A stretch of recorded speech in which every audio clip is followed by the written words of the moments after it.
Dũng làm gì đấy? Ăn bánh. Bánh này là bánh gì? Bánh đu à? Phải không?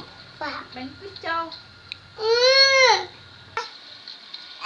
Dũng thích ăn bánh không? Có ngon không? Thế Dũng có răng ăn bánh không? Không.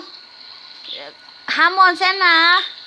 Ô, ăn bánh đen thì cái răng đen hết rồi. Ngày ăn 10 cái bánh.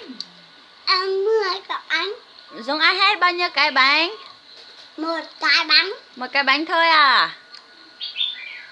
Nhà Dũng ở đâu? Ở trên chợ. Ở trên chợ á? Dũng xuống ở đây làm gì? Chơi. Chơi. Dũng có em gái không? Có. Em gái của Dũng ở đâu? Ở mẹ. Ở mẹ á?